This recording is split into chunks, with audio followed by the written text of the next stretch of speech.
Welcome to Life Map with Dr. Matt Jensen, a podcast dedicated to empowering teens and young adults. Join us on a journey of self-discovery as we tackle overcoming obstacles and challenges while igniting your true potential and rising to the best version of yourself. Here's your host, Dr. Matt Jensen. Hey, welcome back, everybody. I am just thrilled and honored, as I say every episode, that you have taken time out of your day to tune in to Life Map with Dr. Matt Jensen as we continue down the road of life and as we tackle and address travel tips as they come our way. I love the text that we have set out, and today we're going to talk about travel tip number 4, which is overcoming obstacles. And I am just thrilled and excited to welcome, by the way, he may not know this, but he's my first guest. Don Mann's highly accredited presentations stem from his colorful and action-packed life as a member of SEAL Teams 1, 2, and 6, as a former internationally renowned endurance athlete, as a leader in the world of extreme adventure sports, and as a New York Times best-selling author. Don is a very passionate speaker who has changed countless lives by sharing his unique, reaching beyond boundaries philosophy. He has been driven for decades in helping others achieve greater goals. His presentations are relevant and always very well received by those in the corporate, financial, medical, educational, athletic, law enforcement, and finally, military communities. He shares his insights into his personal philosophy while offering his audiences examples on how to reach beyond their own self-perceived limitations to achieve greater professional success. Mann is often a guest on TV, radio, and blog sites discussing current events, military issues, and he has written, get this, folks, over 20 books. Also, Don is the host of Surviving Man, a reality TV show where he, along with MMA legend Randy Couture and the infamous Sheriff Lamb, produced very challenging courses involving intense physical training, long gun, pistol, and shotgun shooting, and navigation, diving, swimming, ropes courses, and mission planning. He also has over 40 years, get this, 1,000 competitions worth of competitive racing experience, and was once ranked number 38 in the world as a triathlete. And I'm sure I could go on and on and on about his accomplishments. Ladies and gentlemen, boys and girls, I'm excited to invite and introduce the one and only Don Mann. Don, thanks for joining us on our podcast today. It's a pleasure to have you. Dr. Jensen, it's an honor, and I would feel very privileged to be your first guest. Thanks for having me. Absolutely. The way that I got to know Don is I was writing my book and doing my research. I was looking for individuals that truly not just had the books and the works, but had the life experience that they could truly share with us. Because to me, when you share your thoughts based on life experience, it brings that much more credibility and the interest of application or applying it to our own lives. And Don has fulfilled so many of those things. And the one thing I love that he talks about in his book, by the way, we'll have this in our show notes, links to his website, which he has links to all of his books, is the book Overcoming Obstacles, is what I quote in travel tip number 4 of my book of Overcoming Obstacles. And as a SEAL team member, Don, in all your years of SEAL team, I'm sure, planning to overcome obstacles was every bit as important as the overall plan itself. That's so true. You know, you plan a mission and you plan all the things that can go wrong, and then something goes wrong you didn't even think about, and it's some obstacle in your way. You think, how are we going to get around this? But then we're just having the right mindset, the can-do attitude, we call it. You overcome that obstacle. And before you know it, there's mission success. And it's, it's not just a SEAL philosophy. I think it's the philosophy for anybody who's successful in anything that's, a pretty big deal. I know being a dentist, going to medical school, it was the same thing. Like, oh my God, how am I going to get over this obstacle? But I do know if you have the attitude, you can do it. You're focusing on mission success. I'm not going to let anything get in my way. Most all times, if not all times, you'll accomplish everything you want to set out and accomplish. Absolutely. And the one thing that caught me about your book, Don, was the very first chapter.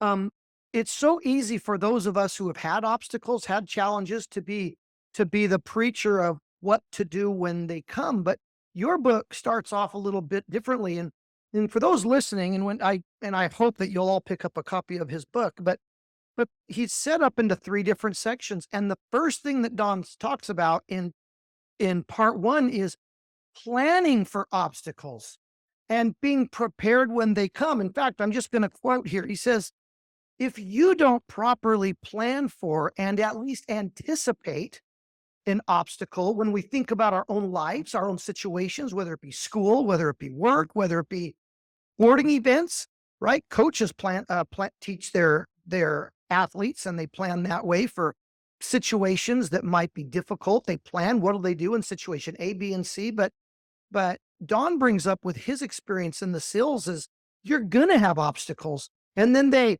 anticipate, they plan for, and they analyze what the most obvious obstacles are so that they are ready and they don't have to think back. Can you imagine, Don, if you didn't have that training as a SEAL? Can you imagine all garbed up with your equipment, your weapons, your high-tech instruments, and you get your first your first obstacle, and everybody sits around, scratch their head, and says, "Well, what do we do now?" There would be no SEAL team if that happened. That there just wouldn't be.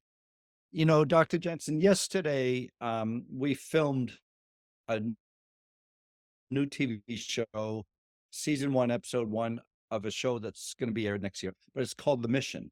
And I had these folks come over and we filmed it here at my house in Virginia. And the mission is all about planning a mission, SEAL style mission planning, military style mission planning. But the mission that these people had was going out and doing something good for somebody. And so everybody, there's just so many different groups of people who need help, children causes, PTSD, animal cruelty, and all that. But in the mission planning, what we discussed more than anything was contingency planning, all the what ifs. And you get a good detailed plan, get your whole team together, and then you think in the box, you think of the box, think conventionally, and then start thinking unconventionally. Well, what if this happened? And start putting that in the plans. And we discussed more of that yesterday than the plan itself, all the what ifs. So it goes right along with what you were just saying. Right. I think when we all have a goal, a direction, something we're trying to achieve, focus and motivation probably isn't too difficult to come by. But we tend to forget the planning and the overcoming the obstacles. And one thing I like that you said that I finally will quote is there's a problem when we plan for the obstacles. Let's not get lost in the details either. Well, not the details, but let's not get lost and lose our direction. But you say, on the other hand, studying a problem for too long can also lead to indecision and paralysis. Sometimes the best way to overcome an obstacle is to tackle the challenge head on without overthinking it. And I think you're right. I think of our young audience that's listening today, and by the way, I'm as I have shared with my audience, I have had struggles with some of the challenges that they do, anxiety, depression, and that's on the rise with our young people. The enemy that our young people are facing is a lot different than the enemy on the battlefield, right? They're social pressures, social media pressures, peer pressures.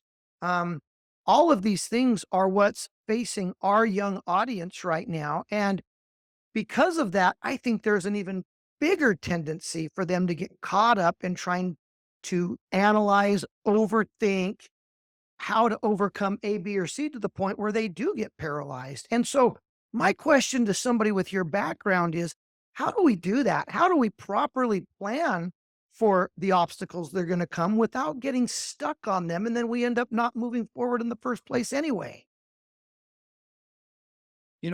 I've realized that there's different types of people. People do things differently, but some people don't put any thought into what they're going to do. They don't put any plan on it, and they just jump into something and do it. And they're usually not very successful. Then on the far end of the other spectrum is like you were saying, paralysis by overanalysis. They think things and rethink it, and they're frozen because they're afraid to make the next step.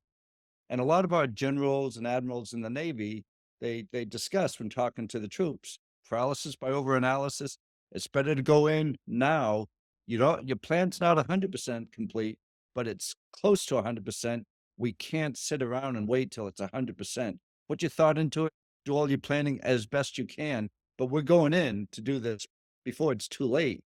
And that paralysis by overanalysis, I've come into situations where you get working with people, you respect them in one way because they're giving it so much thought.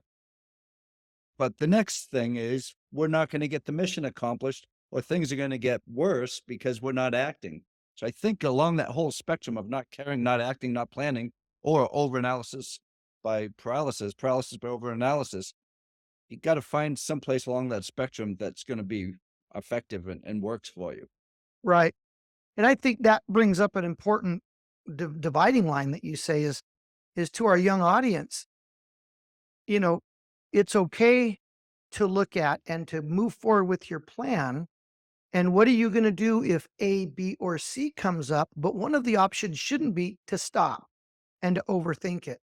It's to continue to move forward and to continue to overcome. For example, there are so many young people out there that put so much pressure on themselves in school. Now, I'm all for doing your best in school and getting a good education, but say to that high school senior that's been a 4.0 student and it's time to take the SAT or the ACT.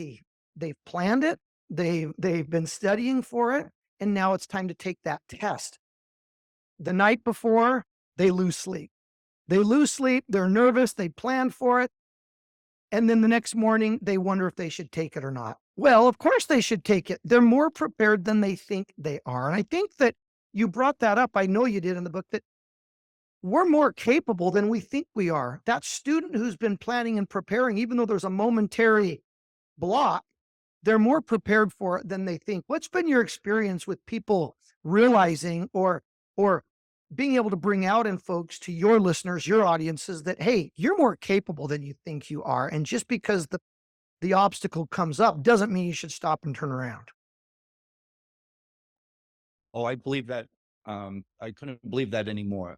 I do believe every single one of your listeners, all the teenagers, all the young boys and girls, young adults on your show, I am sure they all have a lot of strengths that they're not fully aware of.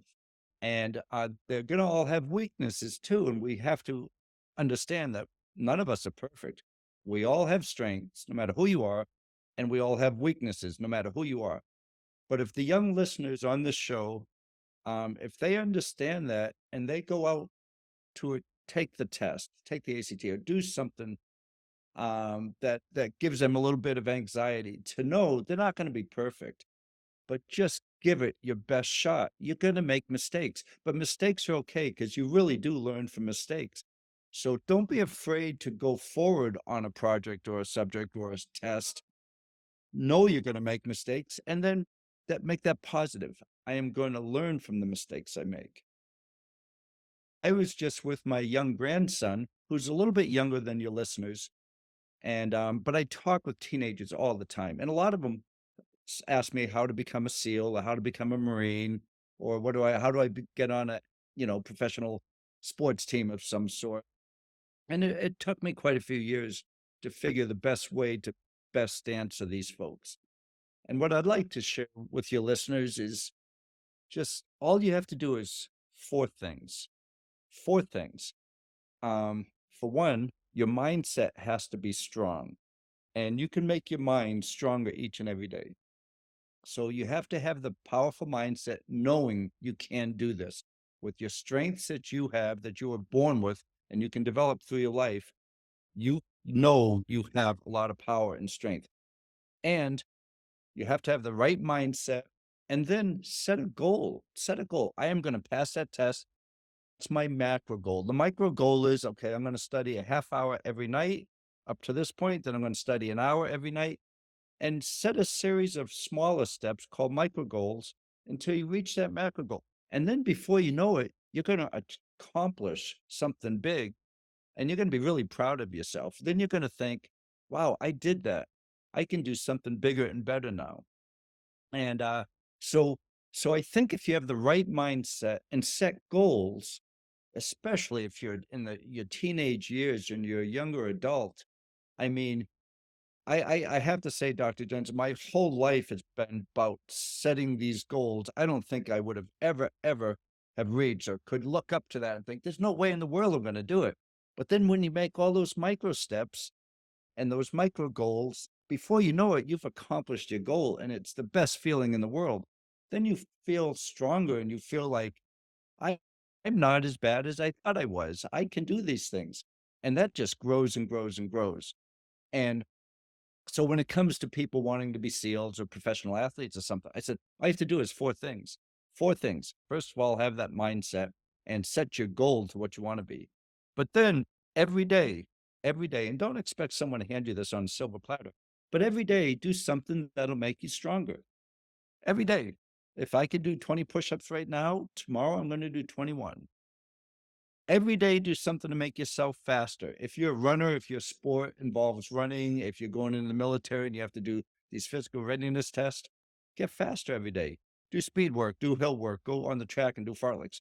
But measure it. If you could do 120 sit-ups in 2 minutes, try to do 122 in 2 minutes. Every day, do something to make yourself faster and stronger. More importantly, whatever it is you're going after preparing to go into college, preparing for a sport, preparing a career in something that's physically challenging, whatever it is, preparing to be a piano player. Every day, do something to make yourself smarter in that field. Get smarter. If the guys who want to go in the military and they want to be SEALs, learn where the SEALs are operating around the world. Learn how to shoot, learn how to dive, learn about these 90 plus countries they're operating in, and pay attention to the news. But most importantly, of the four things, every day, do something good for somebody like you do. You do a lot of good for a lot of teenagers and a lot of young people and a lot of adults, and your whole career path has been doing good for people. But every day, do something good for the neighbor you might not even know, your teammate, your classmate, your mother, your father. Because before you know it, if you're a teenager and you follow those four steps, when you go to apply for something or you go to try out for something, you just could be the strongest and fastest person there. You might be the smartest person there, but you're the person everybody's going to want to be around to have on the team because you're so used to doing good for people. And that would be what I would love to say to teenagers. I would have loved if someone told me that when I was a teenager, because I, and people I grew up with, we had the mindset that we're nobody. What can we accomplish? We can't accomplish anything. But if you know that you can, and then set a goal, your whole life really ramps up in the fast lane of getting things done. It's my perspective, anyways. Oh, I love that. And I love your I love your personal application. I hope our listeners heard that. I wanted to back up to something Don just said a second ago. He said, hey, growing up, we all kind of thought we're not going to, you're surrounded by media with celebrities and athletes, and you think I'm not going to grow up to be anybody. But even Don Mann, the Frog Man, with all that he's accomplished, he had to start from somewhere as well. And every one of us have to start at the beginning and grow little by little. And, I read a book, Don, I don't know if you've heard about it. The only reason I bring it up, I don't like to bring up other works, but Rich Christiansen's a business mind, and he wrote a book called The Zigzag Principle, and it was all about getting from A to B, but usually it's not a straight line. Usually you move along and there's, just like you bring up, there's an obstacle. So you have to find a way under it, around it, over it. But the important thing is you got to get past it. And so you might zig on your way to getting to point B. And then you're moving along until you find your next obstacle or your next challenge. Got to find your way around it, over it, under it, or through it, and you zag. But the point is, you can get to your goal. You can get to point B. It just might not be the pathway you thought you were going to take. And I bet you could look back over your many missions as a SIL, and you can look at all your accomplishments. And if you were to go back and say, okay, we accomplished our goal, but the pathway we thought we were going to take wasn't necessarily the path we took in a straight line, was it? Boy, I would almost say that was the case in every single thing I've ever done in my life that meant anything. The pathway was never A to Z in a straight line ever. I like that zigzag approach. But I also use the micro goal, macro goal philosophy with that zigzag approach because you set your goal up high, maybe to be a dentist, maybe to be a doctor, maybe to do something really, really big that you will never think in a million years you could reach. But the micro goal, if you don't reach them all, you can actually laterally shift left to right, but never losing focus of that macro goal. And because it won't be a straight line, I can't think of one example in any part of my life where me trying to accomplish some goal was a straight line. It's been sometimes there's so many dips you think there's no way in the world I'm going to get that. But if you keep focusing on mission success, focusing on the mission and getting that goal accomplished, you'll find a way around it. If I could give an example of, I was doing these 500 and 600 mile adventure races. They were the toughest races in the world. It was actually tougher than anything I've ever done in SEAL team. And you were pushing yourself so hard, going without sleep for many, many days. Your backpack is all your food and sleeping gear, and you're going over the mountains and you're going nonstop, human powered for 10 plus days. And when I started doing these big races and even Ironmans and triathlons, I was always really like hesitant and feeling so insecure about myself. I was thinking, like the first time I went to Hawaii to do the first Hawaii Ironman, I was thinking, look at all these athletes. Who am I? I'm nobody to be here. I don't deserve to be here. And I almost wanted to go home just by looking at the other athletes, how fit they were, and their great looking, expensive bicycles. And here I am thinking, what in the world am I doing here? And then a little bit of time went on. Then I started thinking, well, why should I be intimidated by looking at all these people? Why can't I at least hang with them? And then as my mindset got stronger, then I started thinking, there's no reason in the world I can't beat these people. All I have to do is try harder. And before you knew it, I started thinking, well, I should be able to win this thing. And I wasn't getting any fitter necessarily. It was just my mindset was getting stronger. And it's that can do attitude. If you have somebody with a positive mindset, really what we call their soul is on fire and you can't stop that person from pursuing that goal. And if you were a teenager right now and you had that at that young age, they're going to be very, very successful and they're going to get better jobs, have better education, probably be happier in life than just bumbling along, not having a plan, not planning for the future and hoping things come their way. In my experience, the folks I grew up with, people who live that way, never went anywhere and had struggles for the full of lives so far. And but the ones who pursued a plan and had the right mindset, they they were happy. They are happy people. I can almost say it's a big, big difference in just that one little change of philosophy, your own personal philosophy can have on your whole future. I love that experience you shared when you're in Hawaii. Because I want to talk for a minute directly to my young audience or to their parents because I love the way that you continue to connect the dots and you're so relatable, Don. With all that you've done, you're so relatable in the fact that how many of you listeners, how many of my young audience right now find themselves they may not be in Hawaii. We've all probably wish we were this time of year, but we all might not be in Hawaii amongst a great crowd of amazing athletes at an incredible event, but that they have the same feelings. They have the same feelings of anxiety, of not being good enough, not measuring enough. And I just want to speak to that, to those. If you find yourself feeling that way, even if it's day after day, if you find yourself thinking that you're not as good as your peers, those around you, if you're not as pretty as, you're not as strong as, or as capable of, if you're not as good of a student, stop. Now, I can say stop feeling that way, and it's easier said than done, but I say that to get your attention. We have an amazing guest today. And I just read a small part of his bio. And by the way, I think my listeners would agree with me that Don Mann, with all that he's accomplished, having this sit down and discussion with him, I feel like I'm talking to an old friend or a neighbor.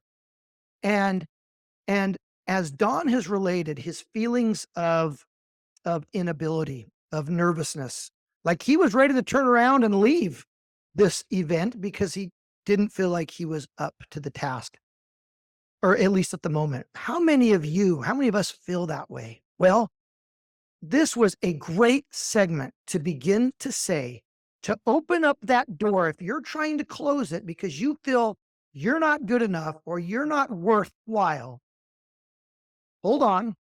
Don't close that door. Keep it open and keep listening, because you are worth more than you ever think that you are. And you are capable of doing it, because even the great people, even the great athletes, world leaders, we have all had feelings of anxiety, nervousness, not feeling like we belong. You are not alone in the way that you're feeling. But the happy part of this story is, as Don brings up over and over again, there are micro steps. The rest of us probably call those baby steps, right? That you don't have to take one giant leap, one after the other. You'll get too tired. You'll get too exhausted. If you just want to open your voice more, if you want to do better in school, start out by making the goal to do that. And then start talking with teachers about your goal. You don't have to do everything at once. And Don, coming back, I think what you said is much more powerful to our audience than we may thought of, is that even I'm sure we could ask Michael Jordan, I'm sure we could ask LeBron James, Lady Gaga, all these pop culture people. They all have had moments in their lives where they have maybe questioned their abilities, but that didn't let them stop. And it's important to understand that principle. And I'm going to bring to a close this first episode and segment with Don before we move on. And that's that the message I want my listeners to take away is that don't give up and don't stop just because you look around you and you think it appears there are people more able than you than they're not. Okay, thanks once again, Don. It has been a pleasure to have this first discussion with you. We're going to pick it up next week, and we're going to dive a little bit deeper into some of the experiences Don had during his training as a Navy SEAL. Some of the experiences he's had, they are fascinating. So make sure to tune in next week. Again, thanks once again for joining us. Please follow us on social media. We're on Facebook, we're on Instagram, we're on Twitter, we're on TikTok. And please send me your questions, even if it's just a comment or something you liked about this show, and we will send you gear. More importantly, send our link with your friends and family. We want to reach as many teens, young adults, and anybody who's trying to make the best of their life on their journey through this amazing experience that we call life. Thanks again. We'll see you next time.